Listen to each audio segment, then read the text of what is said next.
Hello, नमस्कार।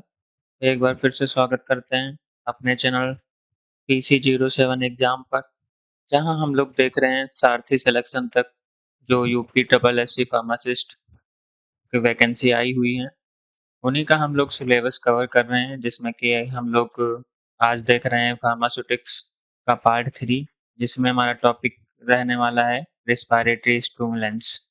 इसके हम इम्पोर्टेंट 50 एमसीक्यू जो आज हम सॉल्व करेंगे। तो हमारे चैनल पर अगर आप नए हो तो इस चैनल को सब्सक्राइब, शेयर, लाइक सब करें और ज़्यादा से ज़्यादा शेयर करें ताकि जो बच्चे हैं वो ज़्यादा से ज़्यादा जुड़ें और उनका सिलेक्शन हो। तो चलिए शुरू करते हैं। पहला क्वेश्चन क्या है देखते हैं। Respiratory stimulants are also known as श्वसन उत्तेजकों को किस नाम से भी जाना जाता है? Option A bronchodilators, option B analeptics, option C antitussive, option D expectorants. तो इसका करेक्ट आंसर क्या होगा आपका? ऑप्शन बी आपका करेक्ट आंसर होगा एनालेप्टिक्स। जो रिस्पायरेटरी स्टिमुलेंट्स होते हैं उनको हम एनालेप्टिक्स भी कहते हैं। ठीक है, तो इसका करेक्ट आंसर ऑप्शन बी होगा। नेक्स्ट क्वेश्चन है which of the following is primary site of action for most respiratory stimulant? अधिकांश श्वसन उत्तेजकों की क्रिया का प्राथमिक स्थल कौन सा है?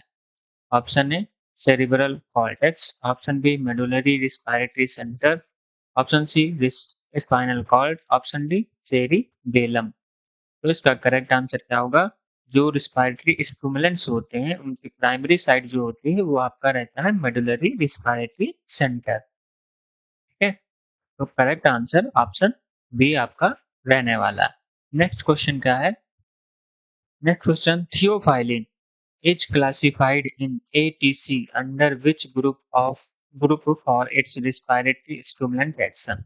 थियोफाइलिन को किसके श्वसन उत्तेजक प्रभाव के लिए एटीसी में किस समूह में वर्गीकृत किया गया है? तो ऑप्शन ए क्या रहने वाला है आपका? NO6 B psychostimulant, option B RO R03D other systemic drugs for obstructive airway disease, option C R07 AB respiratory stimulants, option D N07 other nervous system drugs.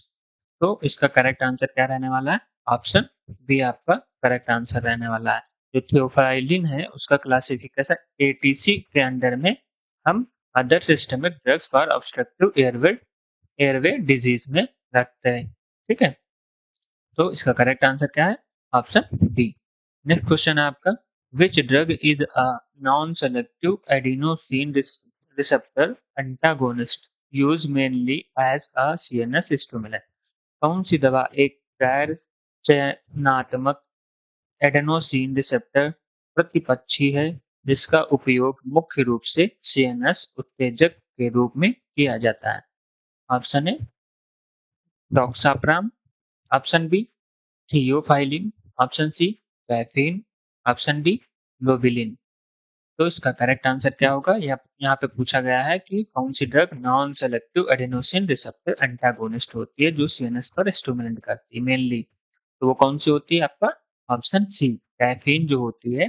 ठीक है, जो आप कॉफी पीते हो तो उसमें क्या होता है? वो non selective adenosine receptor antagonist होता है और ये क्या करता है? ये सीएनएस स्टिमुलेंट करती है। ठीक है, मतलब अगर आपको नींद आ रही होती है तो आप एक कप कॉफी पी लो तो आप वो क्या होता है? माइंड जो होता है आपका एक्टिव हो जाता है। ठीक है, तो ये क्या करता है? स्टिमुलेंट होता है, सीएनएस स्टिमुलेंट। तो ऑप्शन सी आपका करेक्ट आंसर। नेक्स्ट क्वेश्चन है which of the following is a mechanism of action for respiratory stimulant? निम्नलिखित में से कौन सा श्वसन उत्तेजकों की क्रियाविधि है? ठीक है, मैकेनिज्म यहाँ पे पूछा गया है डायरेक्ट रिस्पायरेटरी स्टिमुलेंट्स का। तो पहला ऑप्शन क्या है? Direct stimulation of medullary centre, option B reflex stimulation via chemoreceptor, option C increasing sensitivity to CO2, option D all of the above. तो रिस्पायरेटरी स्टिमुलेंट्स के मैकेनिज्म ऑफ एक्शंस कौन से हैं? ये सारे हैं। ठीक है, तो ऑप्शन डी आपका करेक्ट आंसर है all of the above. Next question है आपका, respiratory stimulant action of theophylline is primarily due to। Theophylline की श्वसन उत्तेजक क्रिया मुख्यतः किसके कारण होती है? Option A PDE inhibition and adenosine antagonism. Option B direct activation of nicotinic receptors.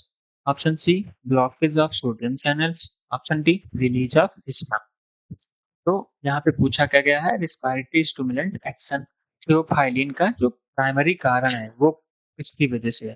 ठीक है, तो इसका ऑप्शन क्या होगा? ऑप्शन ए हमारा करेक्ट आंसर होगा, जो पीडीई इनहिबिशन होता है और एडेनोसिन एंटागोनिज्म होता है। ठीक है, तो इसका करेक्ट आंसर ऑप्शन ए होगा। नेक्स्ट क्वेश्चन है, which of the following is not a central nervous system stimulants. निम्नलिखित में से कौन सा केंद्रीय तंत्रिका तंत्र उत्तेजक नहीं है? ठीक है, नॉट पूछा गया है। ये सब आप लोग जो है क्वेश्चन ध्यान से पढ़िएगा, कहाँ पे नॉट, कहाँ पे एक्सेप्ट और कहाँ पे काज पूछा गया है, ये सब ध्यान से क्वेश्चन आप पढ़िएगा। ठीक, तो ऑप्शन ए क्या है? Doxapram. Option B theophylline. Option C ipratropium. Option D caffeine. तो इसका करेक्ट आंसर क्या होगा? नहीं है। ठीक है, तो इप्राट्रोपियम जो होती है ड्रग आपकी, वो क्या होती है? सेंट्रल नर्वस सिस्टम स्टिमुलेंट नहीं होती है। ठीक, तो ऑप्शन सी हमारा करेक्ट आंसर। नेक्स्ट क्वेश्चन है, respiratory stimulants are indicated in. श्वसन उत्तेजक इसमें संकेतिक है? Option A acute respiratory depression। Option B chronic obstructive pulmonary disease COPD। exacerbation with hypercapnia। Option C post anesthetic apnea। Option D all of the above। तो यहाँ पे respiratory stimulants जो पूछा गया है वो उसमें किसमें होता है? सब में होता है। ऑप्शन डी हमारा करेक्ट आंसर है, all of the above. Next question है आपका, the use of respiratory stimulant is contraindicated in. श्वसन उत्तेजकों का उपयोग इसमें वर्जित है। ठीक है, कंट्राइंडिकेटेड है। Option A epilepsy. Option B neonatal asphyxia. Option C drug induced respiratory depression. Option D asthma. तो ये किसमें नहीं दिया जाता है? एपिलेप्सी में, जो मिर्गी के दौरा होता है उसमें हम रिस्पायरेटरी स्टिमुलेंट्स को नहीं देते हैं, वो क्या कर सकते हैं? कंट्राइंडिकेट कर सकते हैं। ठीक है, एपिलेप्सी में, मिर्गी के दौरे में। ऑप्शन ए हमारा करेक्ट आंसर।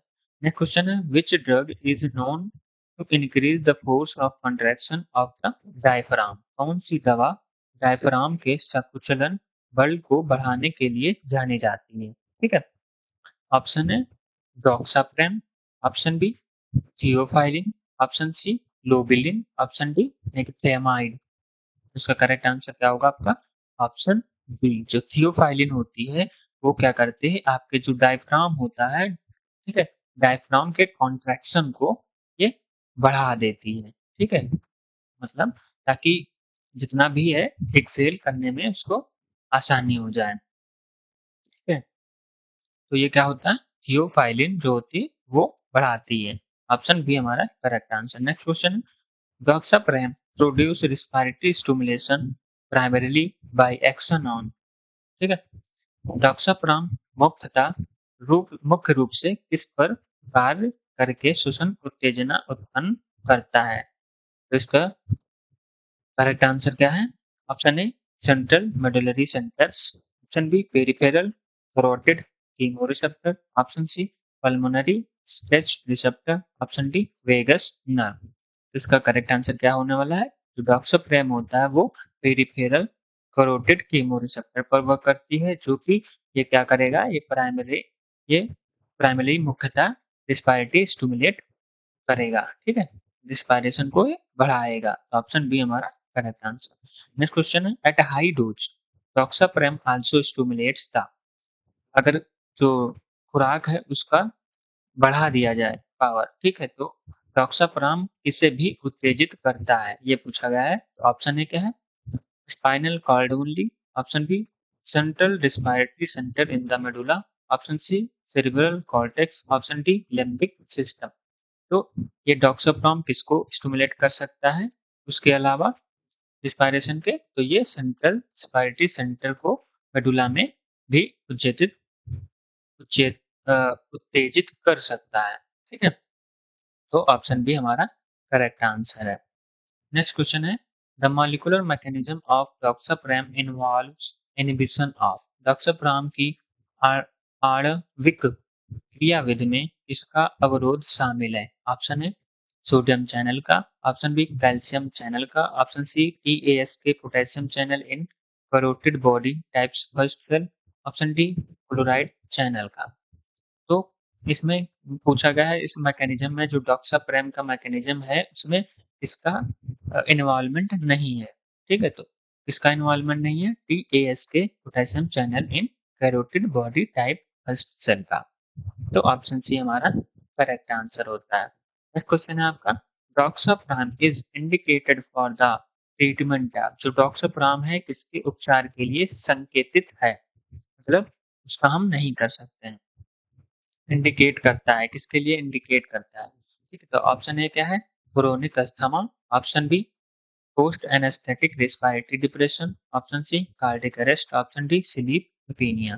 तो डॉक्साप्रेम जो होता है वो किसके ट्रीटमेंट में इंडिकेट करता है, तो ऑप्शन बी हमारा करेक्ट आंसर है। ये पोस्ट एनेस्थेटिक रिस्पायरेटरी डिप्रेशन में हम इसका यूज करते हैं। ठीक है, तो ऑप्शन बी हमारा करेक्ट आंसर। नेक्स्ट है, which of the following is an adverse effect of doxapram. निम्नलिखित में से कौन सा डॉक्साप्राम का एक प्रतिकूल प्रभाव है? Option A bradycardia, option B hypotension, option C hypertension and pressure depression response, option D hypothermia. तो इसका करेक्ट आंसर क्या होगा, ये हाइपरटेंशन और प्रेशर रिस्पॉन्स को क्रिएट करता है। ठीक है, ऑप्शन सी हमारा करेक्ट आंसर है। नेक्स्ट क्वेश्चन है आपका, doxapram is contraindicated in patient with. Doxapram किन रोगियों में वर्जित है? ठीक है, किसमें हम डॉक्साप्रेम का यूज नहीं कर सकते हैं, किन पेशेंट के लिए? ऑप्शन है एपिलेप्सी, जिसको मिर्गी का दौरा आता हो, ऑप्शन बी हाइपरटेंशन, जिसको मतलब उच्च रक्तचाप हो, option C both A and B दोनों को, ऑप्शन डी हाइपोथायरायडिज्म। तो हम इसमें नहीं देते हैं डॉक्साप्रेम को, option C both A and B, epilepsy और हाइपरटेंशन जैसे रोगियों को हम ये डॉक्साप्रेम ड्रग्स का यूज नहीं करते हैं। ऑप्शन सी हमारा करेक्ट आंसर। नेक्स्ट है, the respiratory stimulants action of doxapram results in. Doxapram की श्वसन उत्तेजक क्रिया का परिणाम क्या होता है? ऑप्शन है, यहाँ पे मैकेनिज्म पूछा गया है, ऑप्शन है increase vital volume and slide increase in rate, option B decrease tidal volume and increase rate, option C increase tidal volume and decrease rate, option D decrease tidal volume and rate। तो इसका correct answer क्या होगा, option A, ये tidal volume को बढ़ा देता है और स्लाइटली ये इंक्रीज करता है रेट को, रिस्पायरेशन रेट को। तो ऑप्शन ए हमारा करेक्ट आंसर है। नेक्स्ट क्वेश्चन है, doxapram can cause which of the following serious adverse effect. Doxapram निम्नलिखित में से कौन से गंभीर प्रतिकूल प्रभाव पैदा कर सकता है? ऑप्शन है hyperglycaemia, option B seizure and convulsion, option C bradycardia, option D hypokalaemia. तो ये क्या कर सकता है डॉक्साप्राम? सीरियस एडवर्स इफेक्ट क्या होता है इसका, ये सीजर और कन्वल्सन्स को कॉज कर सकता है। सीजर्स क्या होते हैं, झटके आना, ठीक है, और कुछ लक्षण होते हैं मिर्गी के दौरे के। ठीक, तो डॉक्साप्राम का ये मेन एडवर्स इफेक्ट होता है। तो ऑप्शन बी हमारा करेक्ट आंसर।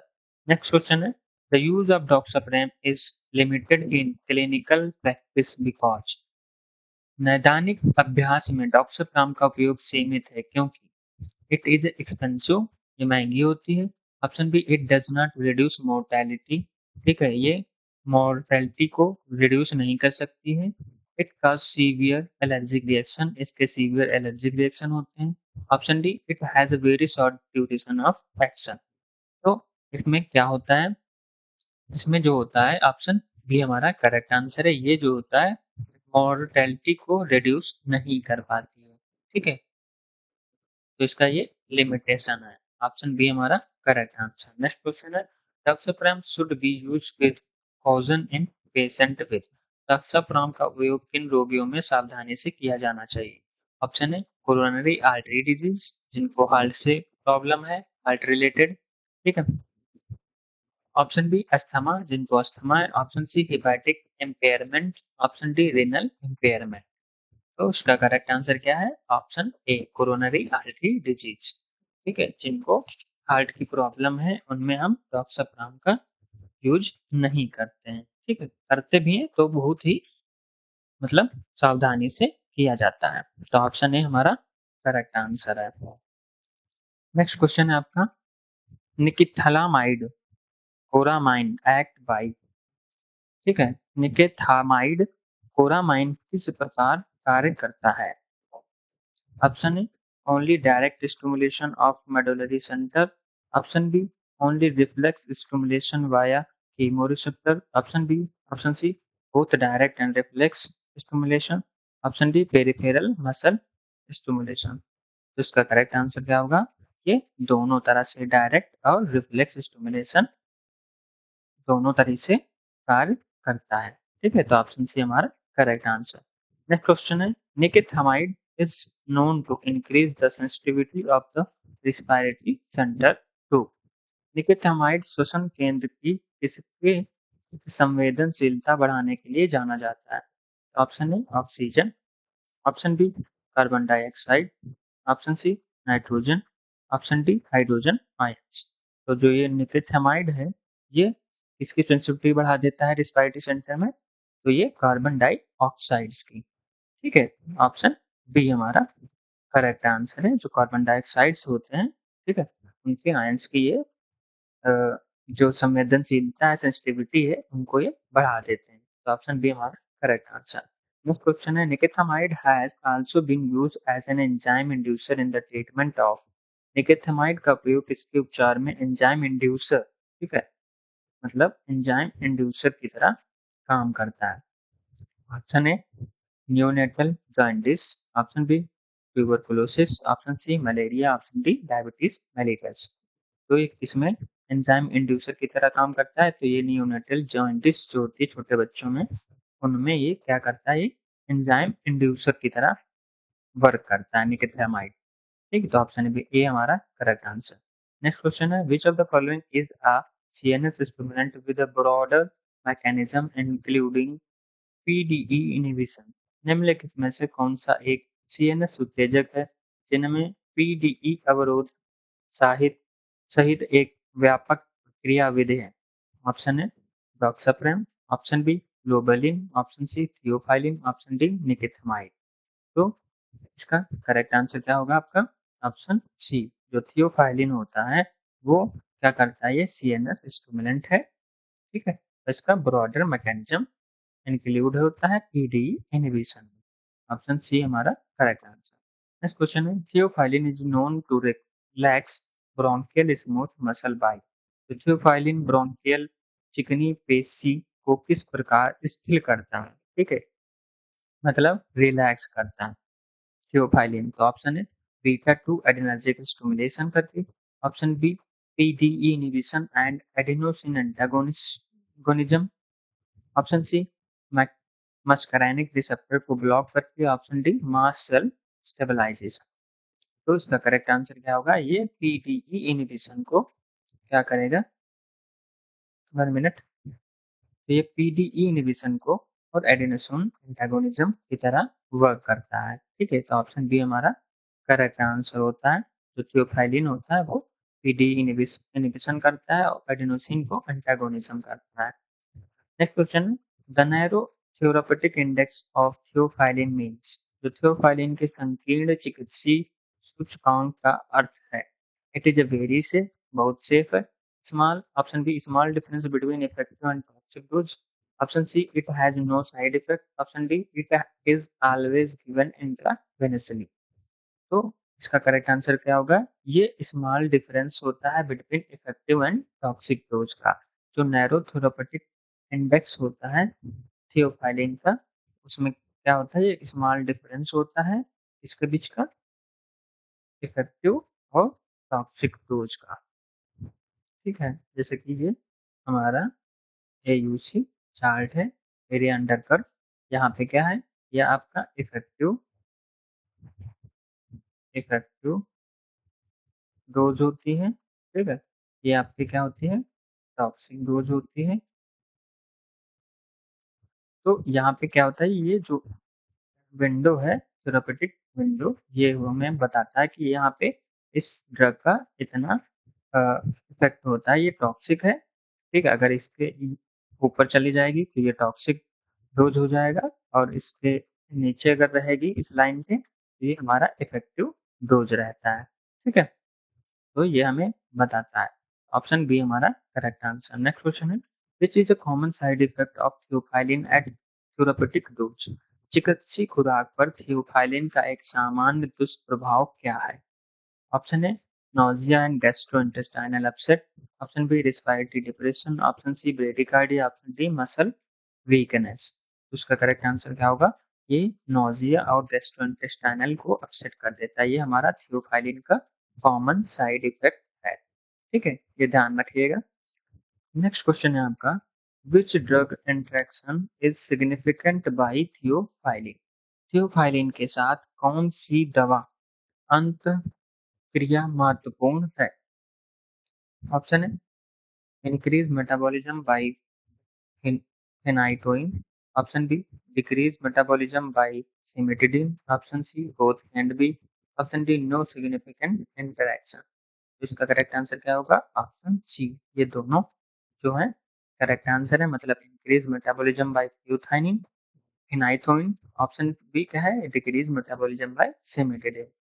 इन दोनों वजह से ये होता है।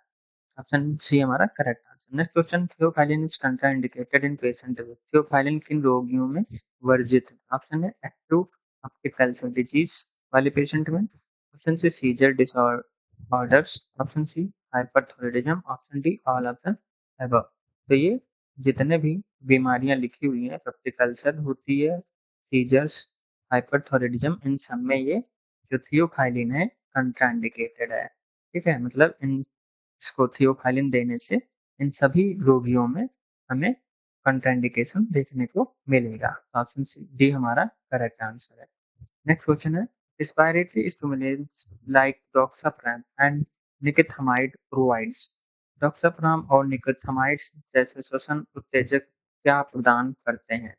ऑप्शन है curative treatment for respiratory failure, option B temporary relief without mortality reduction, option C long term management of COPD, option D preventive therapy for asthma। तो ऑप्शन बी हमारा करेक्ट आंसर होगा, ये टेम्परेरी रिलीफ कराते हैं बिना किसी mortality reduction के, ठीक है। ये हमारा डॉक्साप्राम का और निकोथामाइड का जो है इफेक्ट है, ठीक है। ऑप्शन बी हमारा करेक्ट आंसर। नेक्स्ट क्वेश्चन है, lobeline is an alkaloid obtained from which plant source. जो लोबलिन है किस पौधे स्रोत से प्राप्त एक एल्कोलॉइड है? Option A atropa belladonna, option B lobelia inflata Indian tobacco, और option C papaver somniferum, option D cinchona officinalis. तो इसका करेक्ट आंसर क्या है? लोबेलिन जो है आपका लोबेलिया इनफ्लेटा जो इंडियन टोबैको होता है, ठीक है, उससे ये हम ऑब्टेन करते हैं। यहाँ पे आप क्वेश्चन में भी अगर हिंट चाहिए तो क्वेश्चन से भी आपको हिंट मिल सकती है, क्योंकि यहाँ पे लोबेलिन पूछा गया है, यहाँ पे लोबेलिया इनफ्लेटा नाम दिया गया है, तो यहाँ पे आप कुछ थोड़ा बहुत अपना हिंट भी लगा सकते हैं अगर आप कंफ्यूज हो रहे हो तो। तो इसका करेक्ट आंसर है ऑप्शन बी। नेक्स्ट क्वेश्चन है, the primary mechanism of action of lobeline. Lobeline का प्राथमिक क्रियाविधि क्या है? Option A direct excitation of the medulla, option B reflex excitation by stimulating carotid body chemoreceptor, option C blockage of central dopamine receptor, option D inhibition of acetylcholinesterase. तो ये primary mechanism क्या होता है लोबुलिन का? ये reflex करता है excitation by stimulating carotid body chemoreceptors को, ठीक है। ऑप्शन बी हमारा करेक्ट आंसर। नेक्स्ट क्वेश्चन है, which of the following best describe the duration of action of लोबुलिन। निम्नलिखित में से कौन सा लोबुलाइन का क्रिया अवधि का सबसे अच्छा वर्णन करता है? तो option A long action hours, option B short acting minutes, option C ultra long acting days, option D variable with no fixed duration. इसका करेक्ट आंसर क्या है? ऑप्शन बी, जो शॉर्ट एक्टिंग जो मिनट्स होते हैं उसमें हमें अच्छा इसका ड्यूरेशन ऑफ एक्शन देखने को मिलता है लोबलिन का। ऑप्शन बी हमारा करेक्ट आंसर। नेक्स्ट क्वेश्चन है, lobeline has been investigated for use in.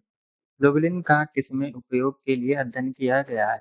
Option A smoking cessation, option B treatment of Alzheimer's disease, option C management of hypertension, option D weight loss. तो इसका correct answer क्या है? Lobeline का use हम क्या करते हैं? ऑप्शन ए स्मोकिंग सेशन में हम इसका यूज करते हैं ताकि ये छुड़ा सकें हम स्मोकिंग। ठीक है, स्मोकिंग छुड़ाने के लिए हम इसका यूज करते हैं लोबलिन का। नेक्स्ट क्वेश्चन है, the mechanism of action of caffeine involves. Caffeine की क्रियाविधि में क्या शामिल है? Option A GABA receptor antagonism, option B adenosine receptor antagonism, option C dopamine receptor agonism, option D serotonin reactive. तो इसका करेक्ट आंसर क्या होगा आपका? ऑप्शन बी हमारा करेक्ट आंसर होगा। ठीक है, जो एडेनोसिन रिसेप्टर एंटागोनिज्म की तरह ये वर्क करता है कैफीन। ठीक है, कैफीन जो होता है एडेनोसिन रिसेप्टर एंटागोनिज्म की तरह वर्क करता है। Option B correct answer. Next question है, which of the following is a contraindication for the use of caffeine. निम्नलिखित में से कौन सा कैफीन के प्रयोग के लिए एक निषेध है? ठीक है, contraindicated. Option A anxiety disorder, option B peptic ulcer disease, option C cardiac arrhythmias, option D all of the above. तो इसमें करेक्ट आंसर क्या होगा? All of the above. ये सारी anxiety disorder, peptic ulcer, cardiac arrhythmia, इन सब में ये कंट्राइंडिकेटेड होता है कैफीन। ठीक है, option D correct. Next question है, nikethamide is also known by the brand. Nikethamide का ब्रांड नेम से भी जाना जाता है, किस ब्रांड नेम से जाना जाता है? Option A doxapram, option B Coramine, option C microphylline, option D loba lobatox. तो इसका करेक्ट आंसर क्या होगा? जो निकेथामाइड है वो हम किस नाम से भी जानते हैं? ऑप्शन ए हम ऑप्शन डी हमारा करेक्ट आंसर है।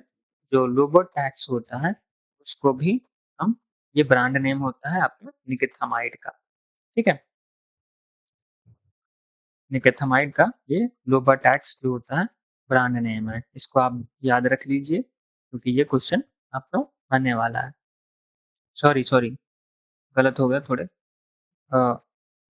मिस्टेक हो गई। जो निकेथामाइड है उसका करेक्ट आंसर क्या होगा? कोरामीन। ठीक है, कोरामीन जो होता है इसका ब्रांड नेम है। ऑप्शन बी हमारा करेक्ट आंसर है। ठीक है, जो कोरामीन होता है वो निकेथामाइड का ब्रांड नेम है। ये याद कर लीजिए क्योंकि ये इंपॉर्टेंट क्वेश्चन है आपका। नेक्स्ट क्वेश्चन है, which respiratory stimulants is known to have a pressure response as an adverse effect। इस श्वसन उत्तेजक का एक प्रतिकूल प्रभाव के रूप में प्रेशर रिस्पॉन्स होने के लिए जाना जाता है। Option A theophylline, option B doxapram, option C lobeline, option D caffeine. तो इसका करेक्ट आंसर क्या होगा आपका? डॉक्साप्राम। ये रिस्पायरेटरी स्टिमुलेंट होता है जिसको हम प्रेशर रिस्पॉन्स के नाम से भी जानते हैं और इसका एडवर्स इफेक्ट होता है। ऑप्शन बी हमारा करेक्ट आंसर। नेक्स्ट क्वेश्चन है, aminophylline is a salt of which respiratory stimulant. Aminophylline किस श्वसन उत्तेजक का लवण है? ठीक है, साल्ट है। ऑप्शन है कैफीन का, ऑप्शन बी थियोफाइलिन का, ऑप्शन सी डॉक्साप्राम का, ऑप्शन डी लोबिलिन का। इसका करेक्ट आंसर क्या होगा? ऑप्शन बी थियोफाइलिन का, क्योंकि ये अमाइनोफाइलिन है, थियोफाइलिन है, यहाँ से भी आप अंदाजा लगा सकते हैं किसका साल्ट होने वाला है। ठीक है, यहाँ भी फाइलिन है, यहाँ भी फाइलिन लिखा हुआ है। ठीक है, तो ऑप्शन बी हमारा करेक्ट आंसर है। नेक्स्ट क्वेश्चन है, the use of caffeine citrates is FDA approved by. और कैफीन सॉरी कैफीन साइट्रेट का उपयोग एफडीए अनुमोदित है। Option A adult asthma, option B apnoea of prematurity in neonates, option C COPD in elderly, option D post operative respiratory depression. उसका correct answer क्या होगा? Option B हमारा correct answer होगा। ठीक है, जो अपीनिया होती है और प्रीमेच्योरिटी नियोनेट्स, इसमें जो हम कैफ़ीन का एफडीए अप्रूव्ड यूज़ करते हैं। ठीक है? ऑप्शन बी हमारा करेक्ट आंसर है। नेक्स्ट क्वेश्चन है, a major limitation of using traditional respiratory stimulants like nicotinamide in ICU setting is निकोथामाइड जैसे पारंपरिक श्वसन उत्तेजकों को आईसीयू सेटिंग्स में उपयोग की एक प्रमुख सीमा क्या है? Option A high cost, option B lack of mortality benefits and risk of seizures, option C difficulty in administration, option D shortage of supply. इसका करेक्ट आंसर क्या होगा आपका? ऑप्शन डी, ये lack of mortality benefits and risk of seizures के लिए हम इसका use करते हैं। Option B correct answer. Next question, the mechanism of action of theophylline includes which of the following? Theophylline की प्रक्रिया विधि में निम्नलिखित में से कौन सा शामिल है? Option A phosphodiesterase inhibition, option B adenosine receptor antagonism, option C increase diaphragmatic contractility contractility, option D all of the above. तो कैसे कौन सा मैकेनिज्म इन्वॉल्व है? ये सारे मैकेनिज्म इन्वॉल्व होते हैं थियोफाइलिन।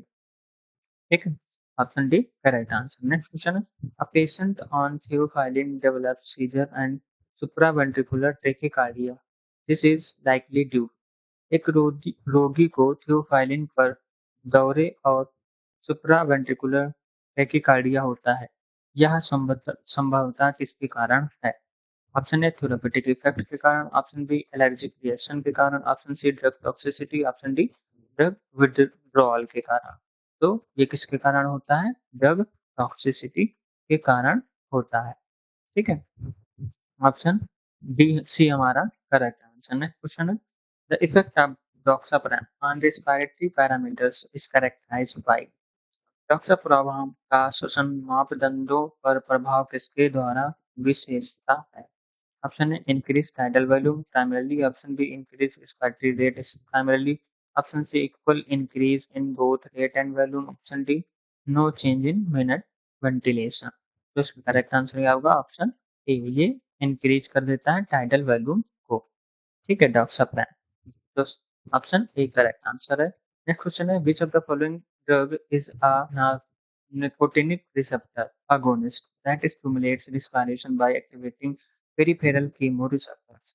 निम्नलिखित में से कौन सी दवा एक निकोटिनिक रिसेप्टर अगोनिस्ट है जो परिधीय केमोरिसेप्टर्स को सक्रिय करके श्वसन को उत्तेजित करती है? Option A doxapram, option B theophylline, option C lobeline, option D caffeine. इसका करेक्ट आंसर क्या होगा आपका? लोबुलिन। जो लोबुलिन होती है, ये क्या करती है? ये निकोटिनिक रिसेप्टर अगोनिस्ट की तरह काम करती है, जो कि रिस्पायरेशन को स्टिमुलेट करती है पेरिफेरल केमोरिसेप्टर्स पर। Option C correct answer. Next question है आपका, the primary use of respiratory stimulants today is limited to. आज श्वसन उत्तेजकों का प्राथमिक उपयोग यही तक सीमित है। Option A long term asthma control, option B option B reversal of neonatal anaemia and specific drug overdose, option C first line treatment for COPD, option D management of chronic hiccups. तो किसमें हम use करते हैं इसका? Option B हमारा correct answer है। जो reversal neonatal anaemia और स्पेसिफिक ड्रग ओवरडोज में हम इसका मुख्यतः यूज करते हैं। ठीक है, ऑप्शन बी हमारा करेक्ट आंसर है। नेक्स्ट क्वेश्चन है, which what is the effect of doxapram on the blood pressure? Blood pressure पर डॉक्साप्राम का क्या इफेक्ट होता है? Option A significant hypotension, option B minimal change, option C pressor response hypertension, option D orthostatic hypotension. तो इसका correct answer क्या होगा आपका? ये ऑप्शन सी हमारा करेक्ट आंसर होगा, जो क्या करता है? ये प्रेशर रिस्पॉन्स जो हाइपरटेंशन होती है उसको ये इसकी तरह हम इसका इफेक्ट होता है डॉक्साप्राम का ब्लड प्रेशर पर। ठीक है, option C correct answer. Next question है, caffeine is structurally classified as. Caffeine को संचारा संरचनात्मक रूप से किस रूप में वर्गीकृत किया गया है? Option A xanthine derivative, option B phenylethylamine, option C tryptamine, option D alkaloid amines. तो इसको कैसे क्लासिफाई किया गया है? ज़ैंथेन डेरिवेटिव कैफ़ीन को। ठीक है, ऑप्शन ए हमारा करेक्ट आंसर। नेक्स्ट क्वेश्चन है, patient with a history of seizures should avoid which respiratory stimulant? दौरे के इतिहास वाले रोगी को किस श्वसन उत्तेजक से बचना चाहिए? ऑप्शन ए डॉक्साप्रेम से, ऑप्शन बी थियोफाइलिन से, ऑप्शन सी ग्लोबुलिन से, option D all of the above से। तो इसमें हमारा करेक्ट आंसर क्या होगा? All of the above. Doxapram से भी बचना चाहिए, थियोफाइलिन से भी और ग्लोबुलिन से, क्योंकि ये सब क्या होते हैं? आपके रिस्पिरेटरी स्टिमुलेंट्स होते हैं। ठीक है, तो हम इन दवाओं को सीजर्स वाले रोगियों में यूज नहीं कर सकते। ऑप्शन डी हमारा correct answer. Next and last question है, which of the following drug is primarily a respiratory stimulant via direct medullary excitation and has been largely suppressed by a nerve against? निम्नलिखित में से कौन सी दवा मुख्य रूप से प्रत्यक्ष मेडुलरी उत्तेजना द्वारा एक श्वसन उत्तेजक है और अधिकांश नए एजेंटों द्वारा स्थापित कर दी गई है? Option A doxapram, option B lobeline, option C nikethamide, option D theophylline. तो इसका करेक्ट आंसर क्या होगा? निकेथामाइड। ऑप्शन सी हमारा करेक्ट आंसर होगा। तो ये थे हमारे आज के 50 इंपॉर्टेंट एमसीक्यूज जो कि हमने आज सॉल्व की। ठीक है, तो हमारा सिलेबस जो है मोस्टली सारा कुछ कंप्लीट हो चुका है। सारे सब्जेक्ट का भी हमने थ्योरी प्लस एमसीक्यूज देख लिए हैं। तो हम अब जो है सिर्फ आपके साथ एमसीक्यू ही सॉल्व करेंगे, ताकि आपको ज़्यादा से ज़्यादा प्रैक्टिस हो। और ऐसा रहता है कि अगर आपने एक बार एमसीक्यू सॉल्व किया है, तो वो आपको अगर वही एमसीक्यू आ जाता है पेपर में, तो रिकॉल हो जाता है कि हाँ, ये हमने सॉल्व किया था, ये हमें इसका आंसर ये होगा। तो इसी वजह से हम लोग अब इम्पोर्टेंट जो एमसीक्यूज़ हैं, प्रीवियस एमसीक्यूज़ हैं, ठीक है? उन सबको हम सॉल्व करेंगे आपके साथ। तो ऐसे ही जुड़े रहने ऐसे ही हमारे चैनल पे जुड़े रहिए, ठीक है? और इस चैनल को ज़्यादा से ज़्यादा शेयर करें, सब्सक्राइब करें, लाइक करें, और अगर आपको कोई डाउट हो तो आप हमें कमेंट बॉक्स में डाउट पूछ सकते हैं, ठीक है?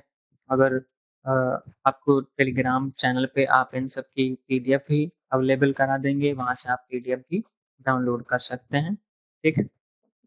तो मिलते हैं नेक्स्ट वीडियो में नए टॉपिक के साथ। तब तक के लिए धन्यवाद और अपनी प्रिपरेशन जारी रखिए, और मिलते हैं। तब तक के लिए नमस्कार।